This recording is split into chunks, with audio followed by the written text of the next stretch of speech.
सद्गुरुनाथ महाराज की जय, Mahayogi Swami Umanand Saraswati ki jai. Friends, when we are dealing with a subject like Bhagavad Gita, it has to have a divine element. We went through about 12 chapters and we have tried to trace certain things from it to see whether they can be applied to your day-to-day life. So we are just trying to help Bhagavad Gita to reach masses, present day generation, and to all religions, basically. So it reaches to all religions for understanding and applying. We'll just quickly see what we had said. If at all you land up in a dilemma of whether you should do or not to do, then ask yourself what will have a longer lasting, a positive effect in your life. A positive effect. You have chosen your life, how it has to be. So see whether whatever you are doing has a positive effect on yourself and also on people around you. Then third chapter tells you whether you have the ability. And then fourth tells you whatever you do it, you consider it as a righteous act. Then fifth you go by what is right and wrong rather than what you like and you dislike. Then sixth we said you need a trained mind to select it without delay, make decisions without delay. Then seventh I said if the mind is not trained we might end up wasting time or hurting people around us. Then eighth we saw that three factors are involved, whether you are, even if you are successful or even if you are a failure, three factors should be taken into consideration. Jeev, Jagat and Jagadishwar. Jeev is the point from where the activity starts. Jagat is the participating factors all around you. And Jagadishwar, the unseen element which either, which brings the two, Jeev and Jagat, into contact. So you call it destiny, you call it fate, you call it Lord. And then you go to the ninth chapter. You've got to understand, you have got to have a firm belief that there is an unseen element beyond the seen. There is an unseen world beyond the seen world. And then 10 says that this unseen element can appear through anything. If it needs to support you, it can come through any media around you, any person around you, any situation around you, any object around you. And then 11th it says you need a very perfect, skilled vision to see where this third intervening factor is. And the final, because once you know how to see this unseen, then you will keep on tapping the source. So that will turn your bent, your mindset is changed. It becomes more receptive to this third element. You call it devotion or whatever you want, but because it makes you more receptive to the third unseen element. Then 13th chapter, it talks about what a human being is made of. How many factors go to make a human being? The designing of a human brain or a human body is not a joke. It's not a joke. You can imagine, you have 100 years of a program given to you, and learn to utilize it beautifully. You should learn to utilize it beautifully. 36 elements have gone into forming a human body. Earlier in Upanishads, they were limited to 24. They were classified into 24 elements, like mind, like body, like brain, like ego. All these factors, they go to make a man. And it's not a joke if you have to even make a small little cup of tea with correct proportion also. Each one of us end up making a different cup of tea. Here, you have to make a human machine which is going to last. You make any dish in the house, how long will it last? For a year maximum, we can have pickles made. Imagine a life to be 80 years, 90 years, 100 years to live. And it must have required some sort of efforts. So value it, value it. There are 36 elements which go to form a man. But we would like you to understand, whether try and instead of understanding even the human being, how he is made, because you are working amongst people, you also try to see what the situation is made of. So we have, instead of applying this formula to, while dealing with a man, you think of what is, how many elements man is made of, you are made of. But when you are dealing with the situation, you try and see what the situation is made of. So understanding of all the factors involved is the actual key principle, which is picked up from 13th chapter. 14th is a beautiful chapter. 14th tells you that we all end up with three attributes in life. Each individual who needs to handle a situation, it ends up with three attributes in life. You call it attribute, you call it impurity, or you call it a positive factor, whatever you want. If it is an obstacle, you have to deal with it. And if it is a supporting factor, you go with it. For example, what are these elements? They are identified by these three verbs which we learn in English. I am, I have, and I do. Now, I will give you a small example. In a Kurukshetra battle, we will go back to Bhagavad Gita's original situation, where Arjun, who was a Pandav prince, and he was now in a dilemma. Why did he end up in a dilemma? Because he identified himself as a prince, Arjun. He had identified himself at that situation on the battlefield that he is Pandav prince. And obviously then the people who were in front, they were Kaurav prince, they were all his cousins, because Pandav and Kaurav were cousin brothers.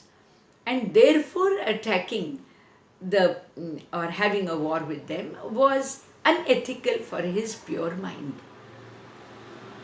Now, Krishna only tells him, change your focus to what exactly you are here at that moment.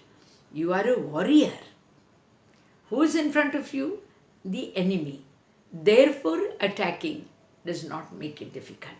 But today, let's change these values, because most of the battles are considering that this was a message which tells us to fight.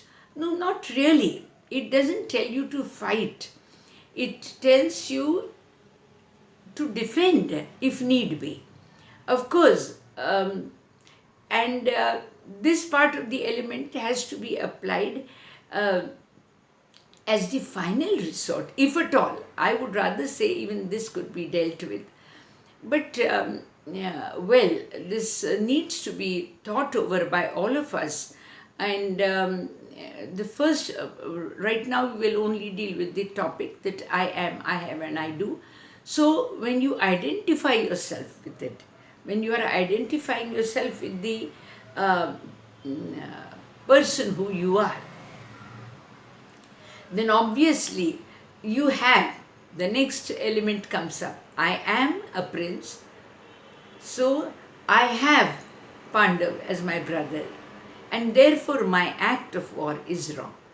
Now suppose this is going to give a positive direction also. For example, let's say today that I am, let's give it a positive thought, that I am a human being and the person in front is also a human being. So probably killing a human being or warring with a human being is wrong.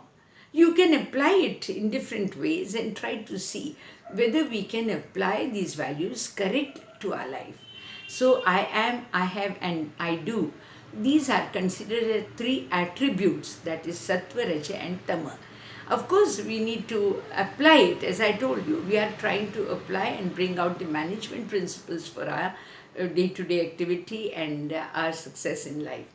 Then 15th chapter you go to, there are three types of people.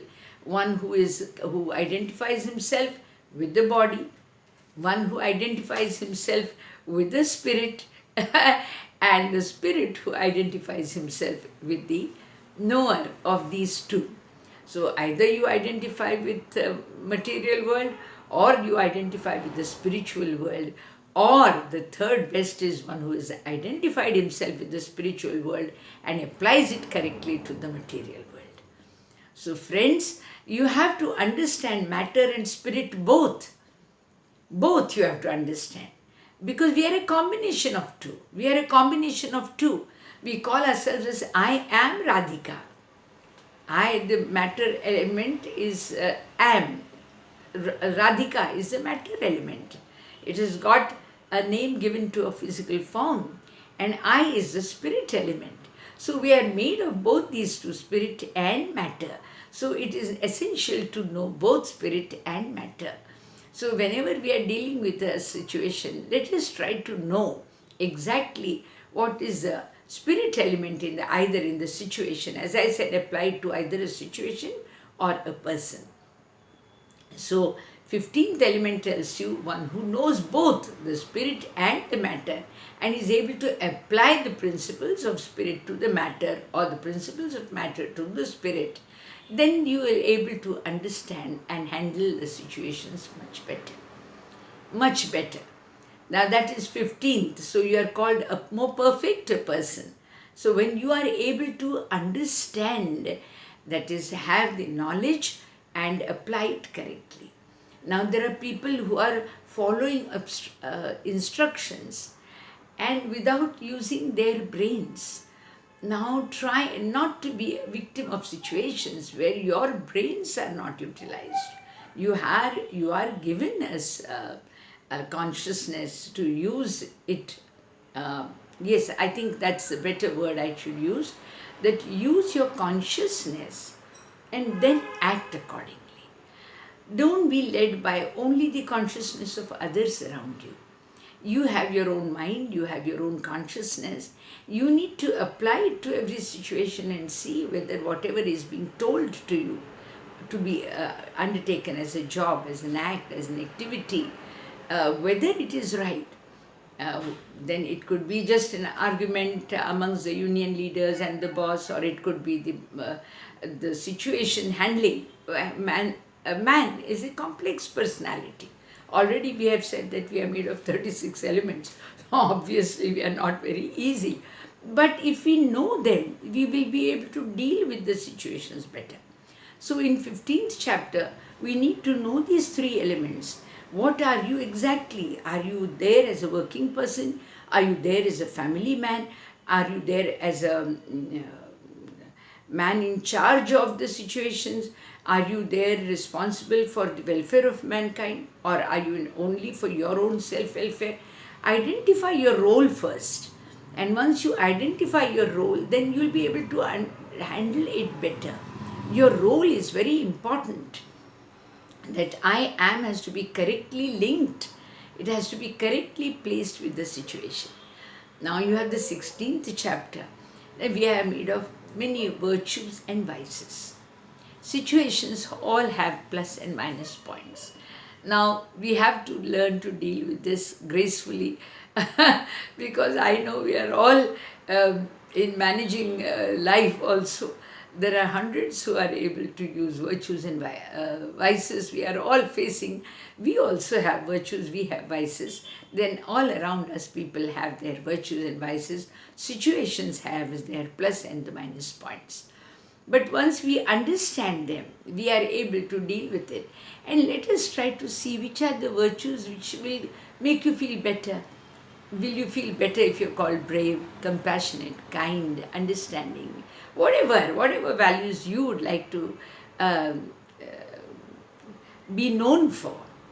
Don't try to be known for your cruelty, your adamant attitude, your misbehavior or mischievous ways of life. And don't try to say that, all right, I'm young, I can do what I want. No. Because all of us have to end up paying for what we are doing. We are responsible, and that's the basic law of Bhagavad Gita, that whatever you do, you have to pay a price for it. So be very careful, because we are not sure. And as I told you, a general formula tells you. I had talked about 7 powers, where I had told you the general formula tells you about, if you do the right, you are eligible for the happy moments, and if you do wrong, you are given the moments of sorrow. So go by that principle, and try and see, because we all need to work hand in hand to make the world a better place. Um, so here we have the 16th chapter, which gives us virtues and vices, and we need to live with virtues. We can't afford to live with vices. Just as when we go, we want to drink water. My God, how many aqua companies are coming up to give you purified water? Now they are giving us purified air systems. They are giving us anti-pollution system. And what about this virtues and vices? How about giving us a virtuous world? We need it. We need it. You're trying to give us, all of us are trying to give a purified world to our children. Water, purified water. We are trying to give them a purified air, atmosphere. We should also give them purified mindset. So that gives you 16th glimpse, chapter of 16. Then of course, then 17th we have that 17th is beautiful. I would like to read it out to you because it's interesting. So let's just read the 17th, which just gives you an idea. So let's see what does that 17 say. So type of let's say 17th talks not only to reach out, is to thinking, desiring, and action, but also penetrating into it. So when we do an action, we are responsible not only for that particular moment, but we are also responsible for the influence it leaves behind for generations to come. Now, because concepts like war, their actions may be chosen, and it could be justified for that moment that you are into an war situation. But if you look into the results of the wars, we could reflect back and feel that maybe we could have avoided it. So, whatever leaves the scars behind, do you want these scars to be left behind on the earth, on the world, or you want to leave behind great glorious moments like we have golden age, Gupta period is golden age or whatever. So there are certain memories which are associated in the records of the universe, in the world. We need to have a golden period. So why not we try to make this century from 2001 to 2000, let's say 3000. My God. So whatever it is, let's see, I'm very weak at immediate numbering of it. But this 100 years period, why not all of us make and leave a beautiful page in the history of the world. Friends, please come forth with good virtues and values. It's difficult, I know it's difficult, but let's all together think of creating a golden page in the history of the world from 2001 to 2099. My God, of course I won't be there until that moment, but whatever little I'll be there, I'll try to leave behind some subjects which will probably make the younger generation reconsider this approach. And of course, 18th gives you a beautiful key sentence. It talks about where there is a right sort of a leader, a right leader, and where there is a right, a good soul to be led, and a very wise and enlightened right leader, not a nasty leader. Now, on one side there is Duryodhan. I mean, he is nasty. it was uh, a bunch of anti-democrats. I don't want to use the political words of today because they themselves are not giving us a in-depth understanding of those words. But anything which is bad is equally identified. You don't have to be a scholar to identify between good and bad. So what is good, what is bad. So we want good enlightened masters. They don't have to be only spiritual. They should be those with spiritual mindset and materialistically wise. So we want good masters and we want to be led properly. We are in utter confusion. We as a common man don't know which party is right, which party is wrong. Let me speak for myself. I mean, it's just that well, we don't know what's going on in the world outside. So I keep on praying to my Guru and my God that please give us a good leader and please give us a wiser leader and who has virtues to take us to a better world. We want a good golden page. We want to be a part of that page which forms these 100 years. Let's say from born on 1948 till 2048.